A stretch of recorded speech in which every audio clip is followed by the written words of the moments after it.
मीरा जी की कथा। अब मीरा रविदास जी के पास पहुंची तो रविदास जी को भी बोलती है कि मैं तो आपकी हो गई हूँ गुरु जी, आप मेरे हो गए, मैं आपकी हो गई हूँ। तो कृपा करके मुझे तो ये तो बताओ कि मैं कृष्ण के लिए पागल क्यों हूँ, क्यों पागल हूँ उसके लिए, क्या लेना देना मेरे से उससे, वो कौन है मेरा, मैं क्यों पागल हूँ, अपने प्रीतम के लिए क्यों पागल हूँ, उसके लिए सब कुछ छोड़ दिया मैंने। तो रविदास जी ने कहा, ले मीरा सुन, तेरी कथा मैं सुनाता हूं, पिछले जन्म में तू क्या थी। देखो अब रविदास जी गुरु रविदास जी, अब गुरु जी बोल रहे हैं अपनी सेविका से, वो सेविका है मीरा जी, मीरा भाई, मीरा जी। आहा, मीरा जी को बोले, मीरा मेरी बच्ची, ले तेरे को मैं आज कथा सुनाता हूं, तू कौन थी पिछले जन्म में, ले मैं तेरे को सुनाता हूं। चल पीछे चलते हैं, यात्रा पीछे करते हैं। ले गए वहां, आंख बंद कर मीरा। और जब उसने आंख बंद करी, जैसे महाराज दर्शनदास जी अपने सेवकों को पीछे ले जाते थे, जितने भी महाराज जी के साथ रहने वाले सेवादार थे ऐसे नहीं जुड़े। बटाला में जो लोग हैं कोई ऐसे नहीं वहां पर महाराज जी के पीछे लग गए। महाराज जी ने एक एक आदमी को अंतर दर्शन कराकर उसको पीछे का भी बता दिया, ऊपर का भी हाल सुना दिया, सारा कुछ बता दिया, मैं कौन हूं तुम्हारा। तो ऐसे पागल नहीं हो गई दुनिया महाराज जी के पीछे।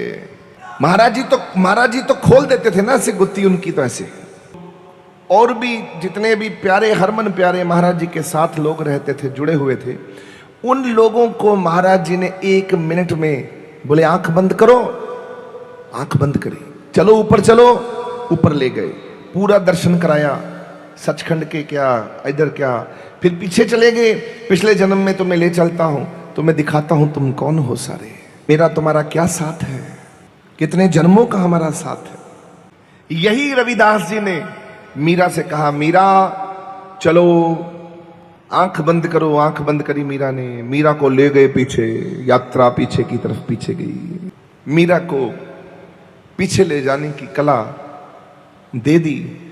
अब मीरा पहुंच गई वृंदावन में। बरसाने की लड़की थी, इसका बचपन में गोना हो गया था कृष्ण जी के सखे के साथ, तो कृष्ण जी के साथ खेलता था वो, उसके साथ मीरा छोटे होते ही ब्याई गई थी। और जब ब्याई जाता है तो एक रीत है कि छोटे होते से शादी कर दो, जब थोड़ी बड़ी होगी तो फिर हम अपनी बहू को, देहात में तो यही रीत है, आज भी चलता है, गौना कहते हैं उसको, गौना कहते हैं ना। जब पीछे गई तो मीरा क्या देखती है, इसकी शादी बचपन में हो रही है, पर जिसके साथ हो रही है वो एक लड़का है, वृंदावन में नंद गांव में रहता है। अब बड़े हुए थोड़े से, और बड़े होके वो जो मीरा है, अब उसके जाने की बारी आ गई। मीरा को माँ कहती है, बरसाना में माँ कहती है, माई कहती है उसको, मीरा को, उसका नाम है माधवी। मीरा का पिछले जन्म में क्या नाम है, माधवी। कि बोले माधवी तुम ना नंदगांव जा रही हो, वहां सारे ठीक हैं, बहुत अच्छा है, पर एक वहां छोरा है, एक लड़का है, उसका नाम है कृष्ण, उससे बच के रहना। जब वो सामने आए घूंघट कर लेना, ना उसका चेहरा देखना, ना उसको अपना मुखड़ा दिखाना। वो बोली, मां ऐसा क्यों? बोली वो चित्त का चोर है, पागल कर देता है सबको, तेरी शादी हुई है, तुझे पागल कर दिया, तेरे घर वाले तुझे घर से निकाल देंगे। घूंघट नीचे करके रखना, उसके साथ ज्यादा बातें मत करना, और उसको देखना भी मत। कृष्ण जहां नाम आ जाए मुंह इधर कर लेना। बोली जैसा मां आपने कहा है सत्य वचन, मैं वैसे ही करूंगी।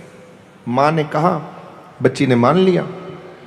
वो लड़का लेने के लिए, पति लेने के लिए जब आ रहा है अपने ससुराल बरसाना में, बरसाना से माधवी को लेकर चला नंदगांव की तरफ, रास्ते में कृष्ण जी मिल गए, और कृष्ण जी ने कहा, लाला, एक दूसरे को ये लाला कहते हैं उस भाषा में, लाला, अरे पता लगा तू भाभी लेकर आ रहा है।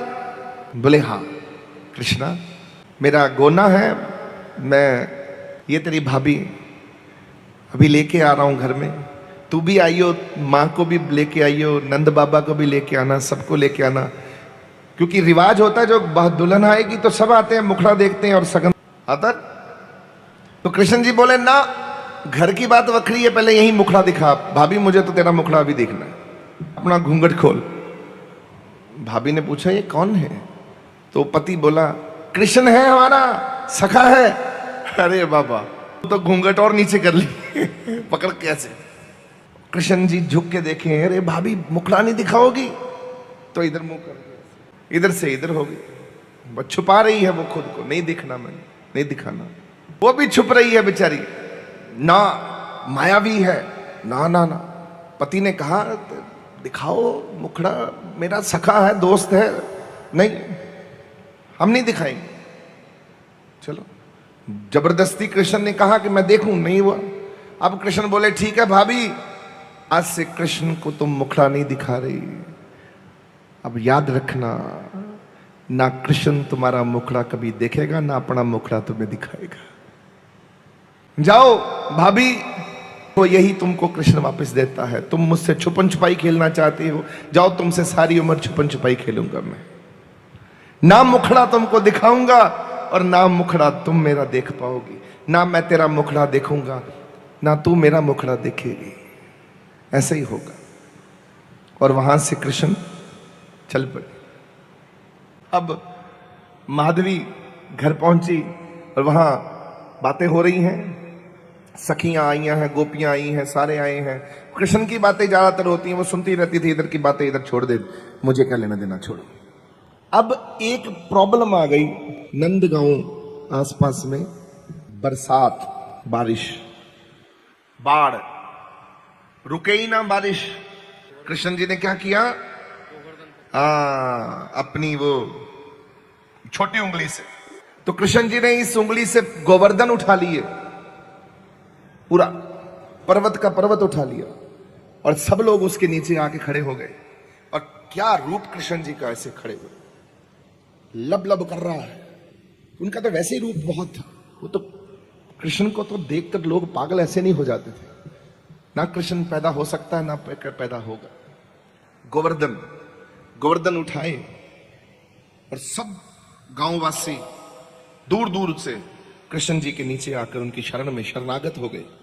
ये भी माधवी जी भी चली आ रही हैं, क्योंकि पानी है, बचना है। अब माधवी जी जब चली आ रही हैं तो पूछा कि ये क्या चमत्कार है? बोले कृष्ण ने गोवर्धन एक उंगली पर, अपनी छोटी उंगली पर उठा लिया है। इतना शक्तिशाली है कृष्णा हमें बचाने के लिए, उसने अपना इतनी कृपा कर दी। माधवी बोली अच्छा। अब उसको भूल गया कि मुझे अपना घूंघट से अपना मुंह छुपाना है, मां की बात भूल गई।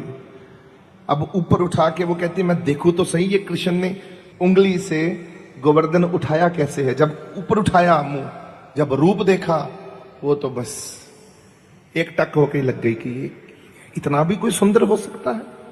ये घुंघराले बाल, इतना खूबसूरत चेहरा, इतना कोई सुंदर हो सकता है संसार में?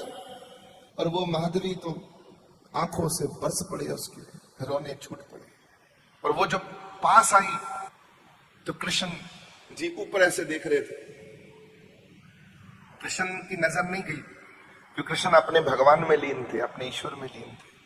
ऐसे देख रहे, ऐसे, पर सब कृष्ण को देख रहे थे, वो भी कृष्ण को देख रही थी। और वो इतनी ज्यादा कृष्ण की दीवानी हो गई उस समय, जब ये हट गया, रो रही थी वो, इतनी बड़ी पागल हूं मैं, रो रही थी। तो जब कृष्ण ने वापस पर्वत नीचे रखे और भगवान ने, कृष्ण जी ने जब सब गांव वालों को बोला हो गया तुम्हारा, आ जाओ, गांव वाले जब मुड़ गए, ये वहीं खड़ी रही। और कृष्ण जी जब मुड़े तो कृष्ण जी का ध्यान गया कि मुझे कोई देख रहा है, एक टक लगाकर, और वही देख रहा है जिससे मैंने वचन दिया था, ना मैं अपना चेहरा दिखाऊंगा, ना तेरा चेहरा देखूंगा। कृष्ण ने भी अपना मुंह ऐसे किया, ऐसे करके पास से निकल गए और देखा नहीं। पीछे आई, चरणों में गिर पड़ी, मेरी मां की गलती है, मेरी गलती नहीं है। मां ने सिखाया ये सब। लोग कान भर देते हैं ना, ये बहुत गंदा है, ये बहुत बेकार है, ये उसी की गलतियां हैं जो लोग कान भरते हैं। माथा पीट रही थी अपना, मेरी मां की गलती है, मेरी गलती नहीं है। हे कान्हा, हे कृष्णा, तू तो रब है, तू तो ईश्वर है, माफ करता है, मेरी गलती नहीं है, ये मां की गलती है। कृष्ण मुंह अपना ढकते हुए आगे बढ़ते हुए कहता है, इस जन्म में पश्चाताप कर। कृष्ण तुझे अपना चेहरा दोबारा नहीं दिखाएगा, ना तेरा चेहरा देखेगा, वचन दे दिया है तुझे। जो कृष्ण से छुपन छुपाई खेलता है, जो छुपता है, कृष्ण उसको देखता ही नहीं है, तेरा चेहरा ही नहीं देखूंगा मैं। वो इसी गम में रोती थी, पागल हो गई थी। माधवी इतनी पागल हो गई, बीमार पड़ गई, कृष्ण के बात पहुंची और बार बार रोती जागती, कृष्णा माफ कर दे, कृष्णा माफ कर दे। अब कृष्ण को पता चला, बहुत लेट हो चुका था। वो भी अपने प्राणों को त्यागने के लिए तैयार थे कि मैं अब खाऊंगी नहीं, छोड़ बैठी थी, भूख लेटी हुई रोती रहती, बोलती नहीं, कृष्णा माफ कर दे। मेरी मां ने, मां को कोस रही है, मां क्यों किया अपनी बेटी के साथ ऐसा? मां तो भला कर दिया बेटी का, ये मेरे कानों में क्या डाल दिया तूने मां? मेरा तो नाश ही कर दिया, जीवन ही खत्म कर दिया, खराब कर दिया तूने मां। ऐसा शिक्षा देता है कोई मां? मां भी माफी मांगने के लिए आई कि बेटी मुझे माफ कर दे। बोली, मां क्यों किया? क्या गलती करी थी मैंने? क्यों सिखाया कृष्ण के बारे में? क्यों गलत बोल दिया? वो गलत कब था? वो तो भगवान है, तूने मुझे पापी बना दिया। अब कृष्ण मुझे माफ कर दे। अब कृष्ण तक बात पहुंची, टू लेट हो चुका था, वो मरने वाली है। अब कृष्णा ने आवाज सुनकर भी अनसुनी करी और मैसेज भेजा कि जाओ जाके उसको, भाभी को बोल दो, माधवी को, कि पश्चाताप करे। कहते हैं मीरा पीछे जाके देख रही थी अपना जन्म कि क्यों मेरे साथ ये हुआ है। तो माधवी इतनी ज्यादा दीवानी हो गई कि अंत जब आया उसका, तो कृष्ण नहीं आ रहा था, तो बोली, एक नया जन्म लेकर आऊंगी कृष्ण तेरे लिए, और तुझे मजबूर करूंगी कि तू सामने आकर मुझे स्वीकार करेगा, तेरी होके रहूंगी। अब ये वादा करके जाती हूं, इस जन्म में तो किसी और की हूं, अगले जन्म में मैं तेरी बनकर आऊंगी। और उस वक्त घूंघट, इस घूंघट ने मुझे मारा है। मां भी बैठी, सारे परिवार बैठे, ये घूंघट ने मुझे, मां तूने कहा घूंघट कर लियो, घूंघट ने मुझे मारा। ये घूंघट उठा के कहती, इस घूंघट से ही बाहर निकलूंगी, उस दुनिया में आऊंगी जहां घूंघट होगा। और मीरा उस जमाने में घूंघट से बाहर निकल के, कृष्णा तुझे मजबूर कर दूंगी, अब तू चाहे उस वक्त हो या ना हो, तुझे मजबूर कर दूंगी संसार में दोबारा आने के लिए और मेरे पास दोबारा से मेरा मिलने। और फिर आंखें बंद हुई मीरा की, मीरा जारो जार रो रही थी। इधर से रविदास जी रो रहे थे। रविदास जी ने जब आंखें खोली, मीरा के सिर पे हाथ रखा। मीरा बोली, गुरुदेव आपका बहुत बहुत धन्यवाद। अब ये जीवन पता चल गया कि मीरा घूंघट बार बार क्यों उठाती है, क्यों लड़ती है राजाओं से, क्यों घर से निकल गई बेडर बेखौफ होके। उन्होंने, राणा विक्रमजीत ने कहा, घूंघट उठा उठा के नाचती है। ये डर भाव जो था पुराने जन्मों का है, ये घूंघट पिछले जन्म नहीं हटा दिया था, क्योंकि इसी घूंघट ने कृष्ण से मेरा नाता तोड़ा था। अब घूंघट ही नहीं पहना, नाचती थी। मीरा ने मत्था टेका, दंडोत किया अपने गुरु को। गुरु को कहा, गुरु जी आशीर्वाद दीजिए, मैं कृष्ण की प्राप्ति कर सकूं। अब रविदास जी ने कहा, मीरा मेरे पास आने का कारण यही है, जहां मैं तुझे आशीर्वाद देता हूं, तुझे कृष्ण प्राप्त होगा ही होगा।